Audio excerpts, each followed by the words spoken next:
We won't be able to save such a wealthy man. What do we do now?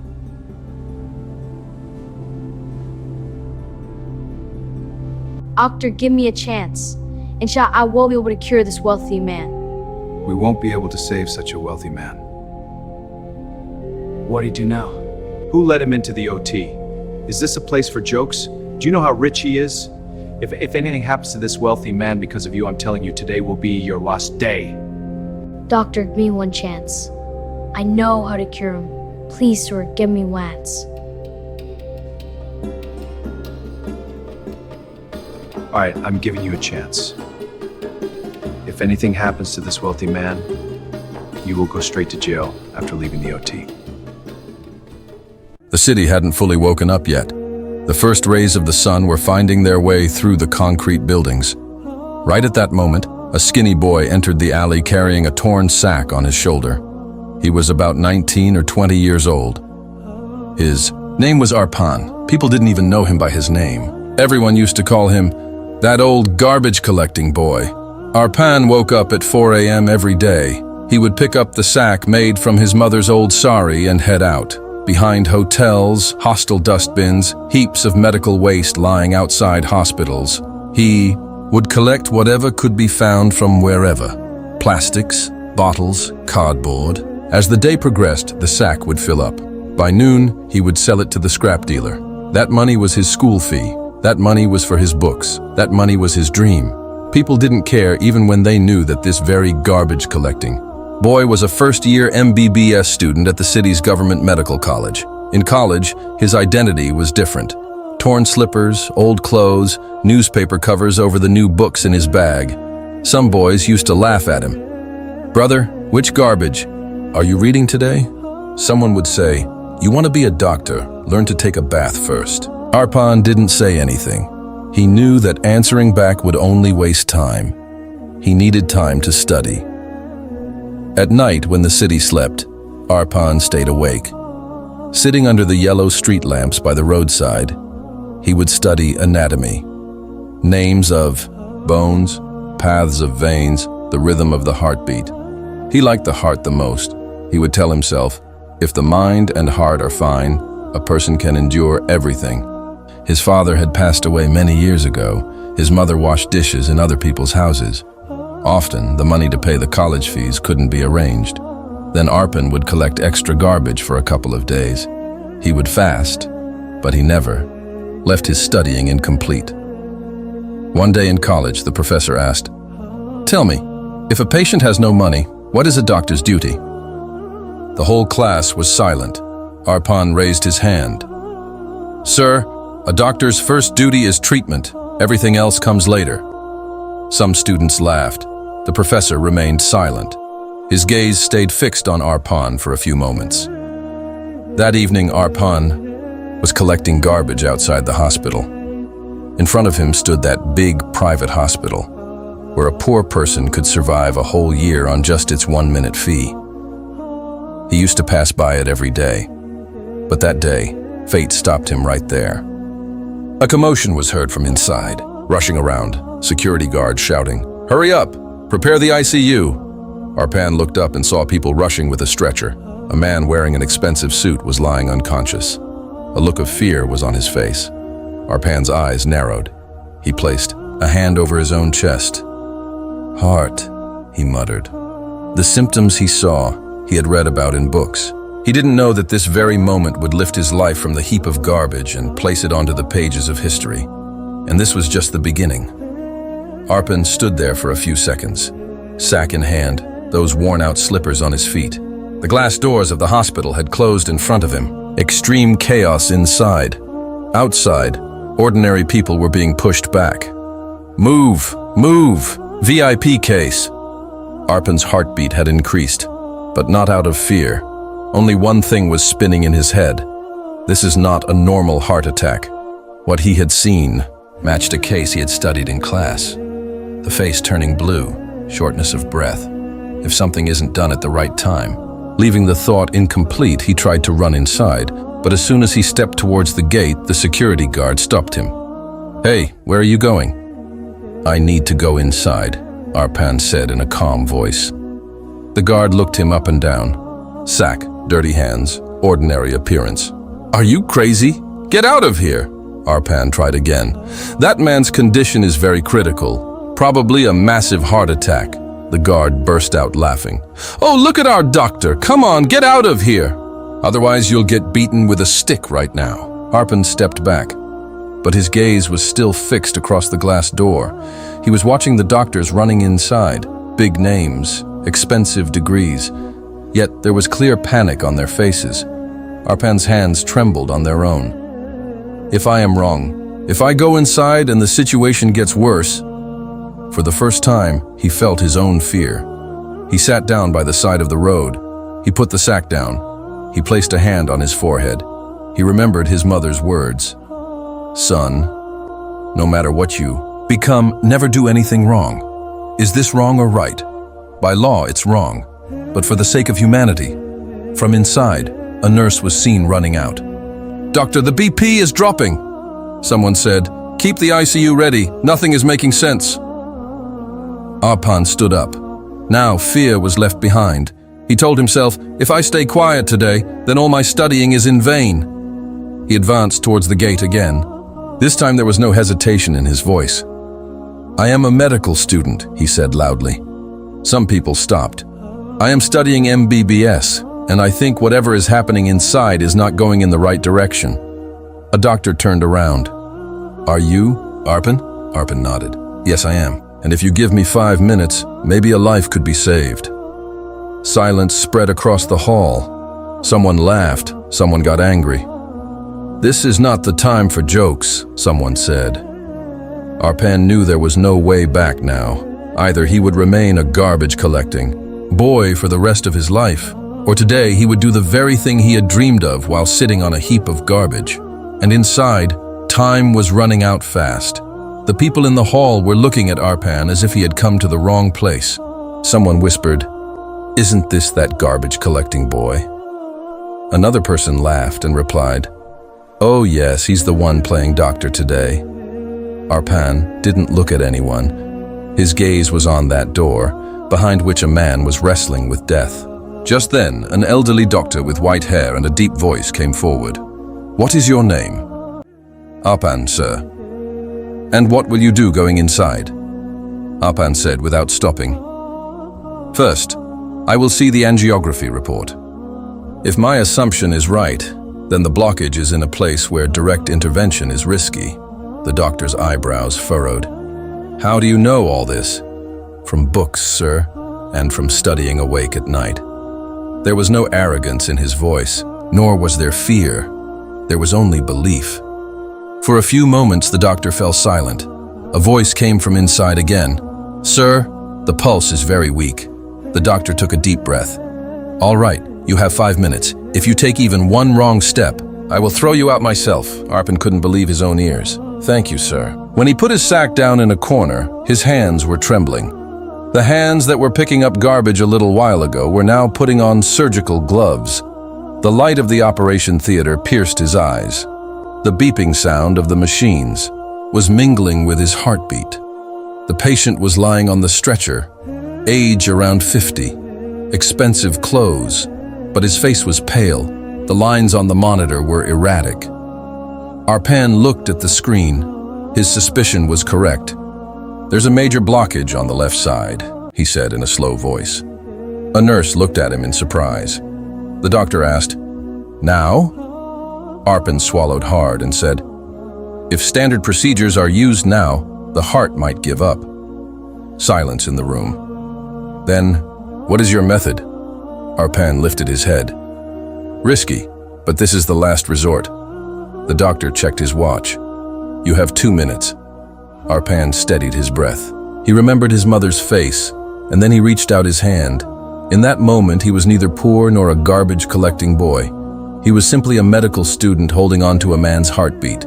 The ticking of the clock in the operation theater suddenly grew very loud. Every second felt like a decision. Arpan's fingers had gotten a little sweaty inside the gloves, but his grip was firm. He told himself, "Keep the fear outside, the brain inside." The elderly doctor was watching his every move. Some were getting angry. Some were afraid, and some had a strange curiosity. If something goes wrong, a doctor said softly. Arpan didn't let him finish. Then the responsibility will be mine. He looked at the screen again. The blockage has hardened. Applying pressure directly could rupture the artery, the doctor asked in annoyance. Then what? Will you talk to the heart? For the first time, Arpan looked at them. No, sir. I will go through the back of the heart. Commotion started in the room. This is very dangerous. A student will do all this? This is madness! Arpan didn't listen to anyone. He took a thin catheter. Every movement of his was highly calculated, as if he had done this job hundreds of times before. Actually, he had done it. In books, in videos, in his own mind. The lines on the monitor wavered. BP is dropping, the nurse called out. A doctor stepped forward. Stop, Arpan said calmly. If I stop now, everything is over. There was such self-confidence in his voice that no one dared to step forward anymore. He applied a light pressure, one last time. For a moment, everything stopped. Then, beep, beep, beep. The rhythm returned. The lines on the monitor were now normal. The heart had started talking again. The words slipped out of someone's mouth. It's done. Arpan slowly withdrew his hands. His shoulders relaxed. Now his hands were trembling. Not out of fear, but because the mental pressure was easing. The elderly doctor didn't say anything. For a few seconds, only the sound of the machines could be heard. Then that deep voice softened. What you did today, we couldn't do. Arpan lowered his head. Sir, the patient is alive. That is enough. That is enough. Outside in the hospital lobby, no one yet knew what had happened inside. And Arpan also didn't know that this victory was the beginning of the biggest test of his life. Because the law was waiting outside the door. When the door of the operation theater opened, the breath of the waiting people outside caught. Arpan came out behind everyone. No hero-like attitude.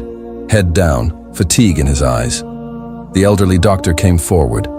The patient is out of danger now. Silence for a moment, then an uproar. Media cameras flashed. Sir, is this a miracle? Has the hospital used any new technology? But before anyone could point a finger at Arpan, the hospital management became active. This word shouldn't go outside, a man said in a low voice. If it becomes known that a student... The sentence remained incomplete. Arpan was made to sit in a corner. You did a very good job, a nurse whispered. Arpan smiled faintly. He didn't want praise. He only had relief. Just then, the sound of a siren was heard outside. Police, an inspector, walked in rapidly. Where is Arpan? Arpan stood up. I am, the inspector said directly. You are being taken into custody on charges of performing a medical procedure without a license. The crowd fell silent again. Arpan's mother, having received the news, had somehow reached there. She came forward. Sir, my son saved a life. The inspector lowered his gaze. Mother, we understand, but the law... Arpan held his mother's hand. Don't cry, Ma. If I hadn't done it today, I could never have forgiven myself. Handcuffs tightened around his wrists. Those very wrists which, a little while ago, had handled a heart. The cameras were capturing all the scenes. The police jeep started moving. Behind, the glittering hospital stood silently. Arpan was looking out the window. There was no fear on his face. There was only one question. Is this the price for doing the right thing? And exactly at that time, a millionaire of the city was about to open his eyes on the ICU bed. He still didn't know who had brought back his heartbeat. In the pale blue light of the ICU, millionaire Biraj Malik slowly opened his eyes. There was a mild pain in his chest, but no palpitations. The sound of the machine was no longer terrifying. He asked with dry lips, "Am I alive?" The private doctor standing nearby immediately leaned in and said, "Yes, sir.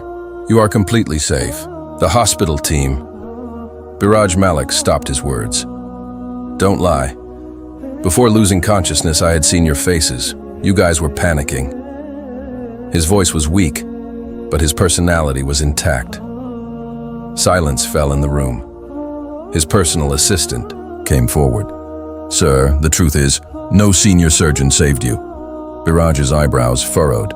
Then who? After some silence, the assistant said, a medical student, very poor.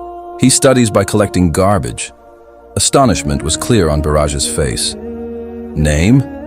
Arpan. The beep sound of the monitor got faster. And where is he? Sir, the police have taken him.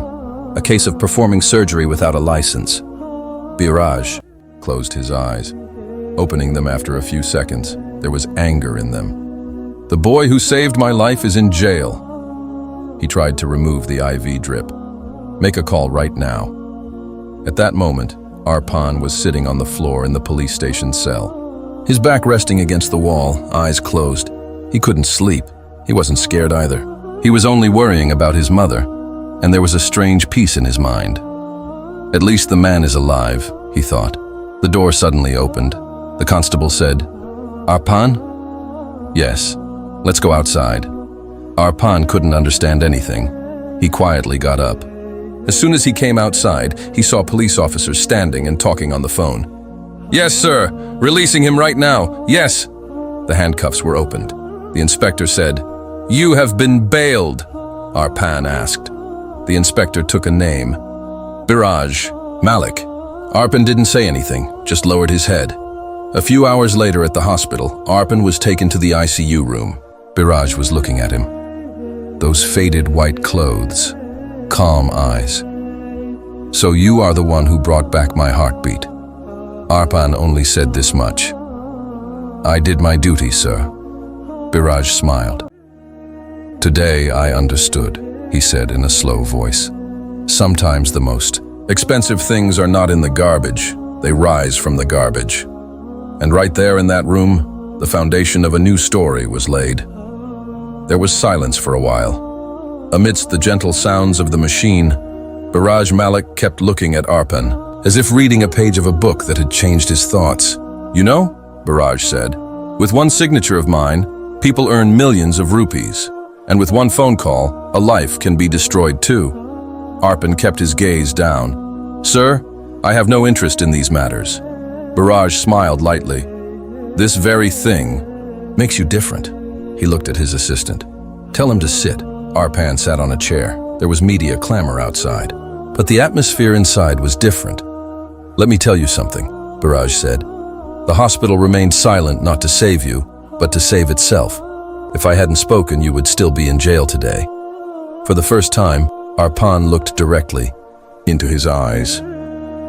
Sir, if the same situation happened again, I would do the exact same thing. Biraj's smile became a little serious. And if the price of it was your career, even then, Arpan said without thinking, being a doctor doesn't just mean getting a degree. Biraj took a deep breath. I want to give you a reward. Money, a car, studying abroad, whatever you want. Arpan remained quiet. After a while, he said, Sir, if you really want to give something, then do me one favor. Ensure that my mother never has to wash dishes in other people's houses again, and the cost of my education. That's all. The people present in the room started looking at each other. Such a small demand after saving such a big life. Biraj nodded. Today, you have taught me something, Arpan. Not everything's value is measured in money. He looked at the doctors. And all of you remember, if this boy wasn't here today, there would be a corpse in my place. The doctors' heads hung low. Biraj said the next sentence in a low voice. One more thing. I want the case against Arpan to be completely withdrawn, and he should be given the respect that a doctor deserves. This decision wasn't easy. The law, the medical council, the hospital, everyone was in the middle. Arpan was victorious, but this fight was still pending. And this fight had to be fought not in the operation theater, but against the system. The next morning, the city felt different. The headlines of the newspapers had changed.